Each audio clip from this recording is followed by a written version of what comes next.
Ada 5 variabel ya yang ada di masing-masing negara. Apakah perang ini akan terus berlanjut atau akan berakhir? Apa 5 variabel itu? Pertama adalah stamina untuk terus berperang. Apakah ada atau tidak? Baik itu dari sisi alutsista, dari sisi pasukan, dari sisi anggaran.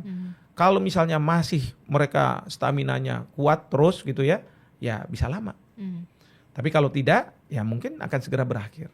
Yang kedua adalah dukungan dari publik di dalam negeri. Ya kan? Saya ambil contoh misalnya di Amerika Serikat. Nah itu dia. Iya, banyak publik yang tidak setuju dengan perang yang dilakukan oleh Amerika Serikat. Karena apa? Ini bukan untuk kepentingan Amerika Serikat, tapi ini kepentingan Israel. Jadi bukan America first, tapi sekarang Israel first. Gitu, yang didengungkan oleh masyarakat yang nggak setuju dengan perang. Nah, tinggal kan kita lihat nih seberapa luas.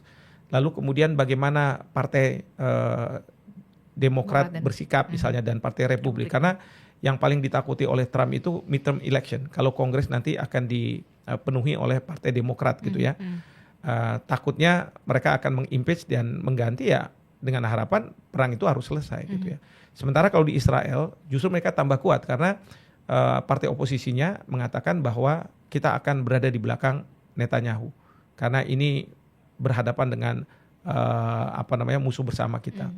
Kalau di Iran justru dukungan masyarakat kelihatannya setelah Ali Khamenei meninggal itu semakin kuat. Ya. Nah, jadi dukungan dari masyarakat itu kita harus lihat seperti apa.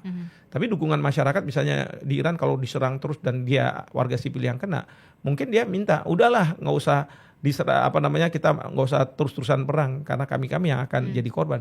Kita nggak tahu, tapi kita harus bisa melihat variabel itu. Variabel yang ketiga adalah bagaimana sikap dari negara-negara di sekitar. Ya, kalau misalnya negara-negara seperti Inggris, tadi kita bahas ya, Perancis mau mendukung gitu ya. Bagaimana nanti Rusia, bagaimana nanti Cina. Nah, karena kalau misalnya mereka semua terlibat, banyak negara yang terlibat, maka perang ini akan lebih panjang lagi dan akan lebih eskalasinya lebih besar dan melibatkan banyak negara. Seperti itu.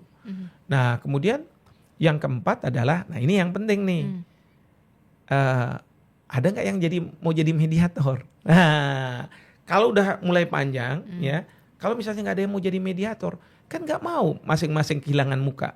Jadi ya perang ya terus, walaupun ya kayak Rusia dengan Ukraina, kadang-kadang diserang, kadang-kadang enggak gitu, panjangnya enggak, on-off kayak gitu kan. Nah seperti itu. Jadi ini mediator ini penting. Ya. Dan terakhir, ya kalau yang terakhir ini, ya sebenarnya bagaimana dari sikap dunia, ya kan? Karena begini, tentu perang yang ada ini akan berdampak tidak hanya ke negara, level negara, tapi ke level rakyatnya, rakyat dunia.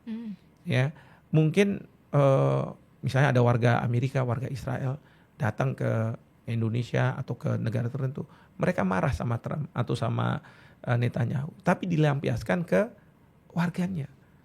Demikian juga dari negara lain marah sama Iran yang nggak tahu apa-apa. Mungkin Islam fobianya akan lebih tinggi lagi karena mengidentikan bahwa Iran itu adalah Islam begitu kan. Nah ini kan membuat kemudian ya saya nggak tahu ya reaksi yang sangat luar biasa dari masyarakat dunia. Masyarakat bukan dalam konteks negaranya ya, tapi secara keseluruhan. Dan ini yang akan menentukan perang ini seperti apa. Kita tidak ingin bahwa perang ini sampai level ke masyarakat, terus di antara masyarakat terjadi konflik horizontal, ya, yang tidak bisa tertangani, ya ini sih sama aja kita sudah mengarah ke kiamat. Nah ini yang harus dicegah. Harapan saya pemimpin-pemimpin dunia ini semakin rasional melihat masyarakatnya seperti ini, lalu mereka mengatakan, udah kita harus hentikan perang ini. Nah saya nggak tahu nanti mungkin ada kali yang berani melawan Amerika Serikat.